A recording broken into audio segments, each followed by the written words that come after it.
warahmatullahi wabarakatuh. Perkenalkan, saya Irnur Aprilianti dengan NIM 112210957. Halo semua, di sini saya akan menjelaskan tentang perencanaan dan pengembangan sumber daya manusia. Baik, sebelum masuk ke materi, di sini saya akan menjelaskan sedikit tentang perencanaan dan pengembangan sumber daya manusia.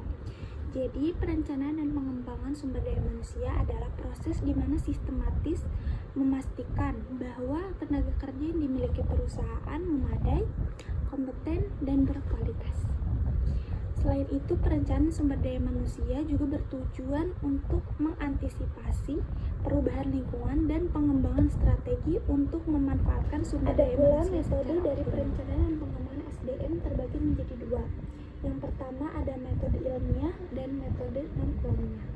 Di sini kita akan membahas metode ilmiah, yaitu metode dengan cara sistematis yang digunakan untuk memecahkan masalah, mencari jawaban, atau mendapatkan pengetahuan baru dalam bidang ilmu pengetahuan yang antara lain seperti pelatihan kerja atau training, rotasi kerja, studi banding atau evaluasi dan lain sebagainya. Tapi di sini kita akan membahas lebih dalam tentang pelatihan kerja atau training. Baik, kita lanjut ke pengertian pelatihan kerja. Apa sih Kak pelatihan kerja itu? Pelatihan merupakan suatu bentuk investasi jangka pendek untuk meningkatkan kemampuan melaksanakan tugas. Dilansir dari buku perencanaan dan pengembangan SDM tahun 2016 oleh Priyansa, pelatihan adalah sebuah upaya yang sistematis dan terencana untuk mengubah dan mengembangkan pengetahuan, keterampilan, sikap baru yang sesuai dengan kebutuhan organisasi atau perusahaan. Dapat disimpulkan pula bahwa pelatihan bagi sumber daya manusia merupakan kegiatan untuk meningkatkan kapasitas sumber daya manusia agar berkualitas, kualitas baik dan pengetahuan, keterampilan bekerja, tingkat profesionalisme, dan lain sebagainya. Selanjutnya pula ada tujuan dari diberlakukannya pelatihan kerja atau training. Yang pertama ada meningkatkan produktivitas, meningkatkan mutu kerja, serta human resource planning. Apa sih Kak meningkatkan produktivitas itu? Meningkatkan produktivitas yaitu pelatihan dapat meningkatkan kinerja pada posisi jabatannya yang sekarang. Kalau level of performance naik atau meningkat, maka berakibat peningkatan produktivitas dan peningkatan keuntungan bagi instansi tersebut. Yang kedua, meningkatkan mutu kerja. Ini berarti meningkatkan baik kuantitas maupun kualitas. Karyawan yang mempunyai pengetahuan jelas akan lebih baik dan akan lebih sedikit membuat kesalahan dalam operasionalnya. Dan yang ketiga, ada human resource planning, yaitu training yang baik dapat mempersiapkan karyawan untuk keperluan di masa yang akan datang.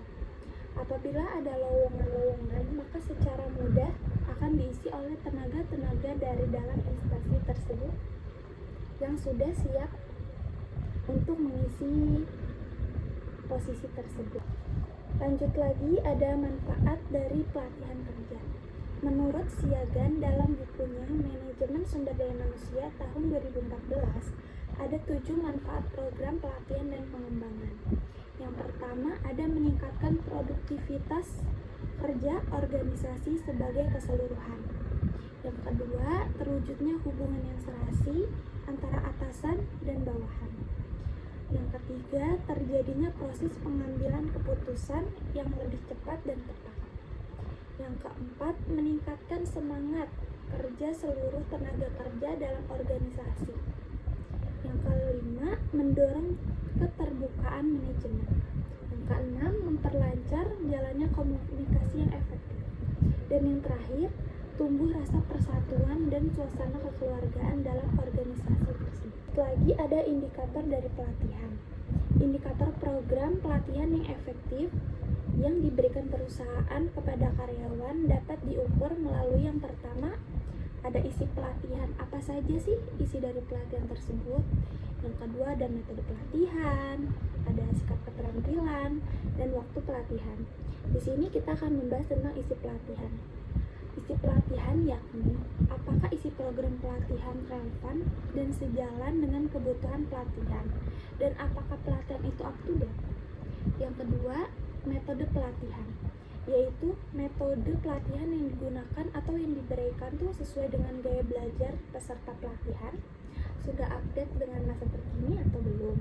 Yang ketiga, ada sikap keterampilan, apakah instruktur mempunyai sikap dan keterampilan penyampaian yang mendorong untuk seluruh karyawan ikut belajar.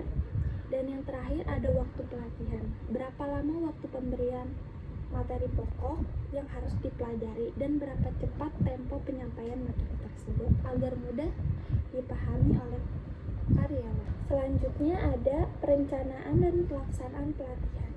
Dalam melaksanakan pelatihan kerja, tidak sembarangan asal melakukannya. Kita harus punya caranya, kita harus tersusun apa saja sih yang harus disiapkan untuk pelatihan tersebut agar berjalan dengan baik.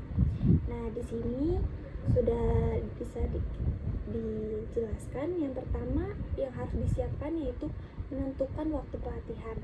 Waktu pelatihan dilaksanakan selama 1 minggu atau bisa juga seminggu 2 kali atau sesuai dengan jadwal perusahaan masing-masing. Yang kedua, menunjuk pelatih atau instruktur. Menunjuk pelatih atau instruktur didasarkan pada hasil rapat panitia, melaksanakan dengan mendapatkan persetujuan dari pihak pimpinan instansi. Jadi kita nggak bisa sembarangan asal pilih pelatih mana yang cocok untuk memberikan pelatihan di perusahaan kita. Yang ketiga, menetapkan peserta pelatihan. Penetapan peserta pelatihan didasarkan atas surat tugas yang diberikan oleh pimpinan instansi. Seperti pesertanya siapa aja yang bisa ikut pelatihan, seperti mungkin ada anak baru atau ada karyawan yang emang kadang terkendala dalam proses pekerjaannya atau dan sebagainya. Yang keempat itu ada menyusun anggaran biaya pelatihan. Anggaran biaya pelatihan diambil dari anggaran biaya pendidikan dan pengembangan karyawan instansi dari masing-masing unit kerja. Dan yang keempat ada penentuan tempat pelatihan. Tempat pelatihan direncanakan di aula instansi, tetapi jika memungkinkan dan mendapat persetujuan dapat dilaksanakan di luar instansi, misalnya di hotel. Tapi sejauh ini yang lebih efisien mungkin di dalam perusahaan. Pertama, tidak memakai banyak anggaran, dan yang kedua, lebih mudah dijangkau oleh karyawan.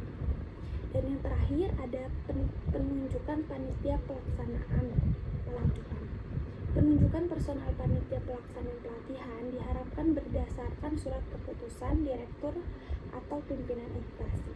Setelah kita membahas tentang persiapan apa saja yang harus disiapkan dalam melaksanakan pelatihan, selanjutnya kita akan membahas tentang apa sih pembahasan materi apa aja sih yang sekiranya harus disampaikan pada pelatihan.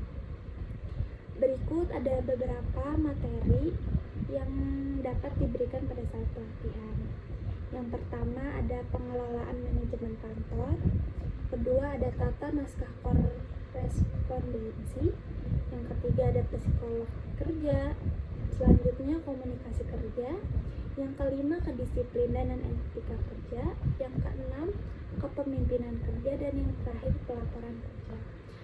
Materi di sini dapat bermanfaat sekali bagi para peserta yang ikut dalam pelatihan kerja. Semuanya sudah disusun secara rapi agar peserta bisa dapat meningkatkan potensinya menjadi pekerja yang lebih aktif dan kompeten. Selanjutnya pula ada faktor-faktor dari terlaksananya pelatihan kerja.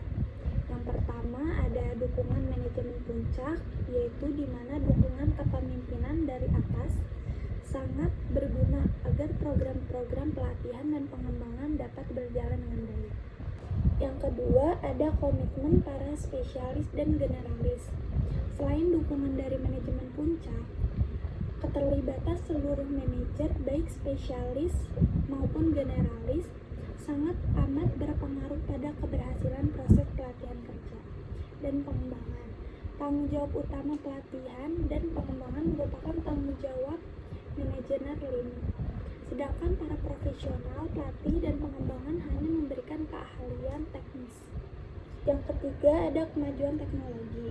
Teknologi memberikan pengaruh yang sangat besar terhadap pelatihan kerja, terutama penggunaan komputer dan internet yang secara dramatis mempengaruhi berjalannya fungsi-fungsi bisnis. Baik, mungkin sekiranya hanya itu yang bisa saya sampaikan mengenai perencanaan dan pengembangan sumber daya manusia terkait pelatihan kerja. Kurang lebihnya mohon maaf. Wassalamualaikum warahmatullahi wabarakatuh. Bye-bye.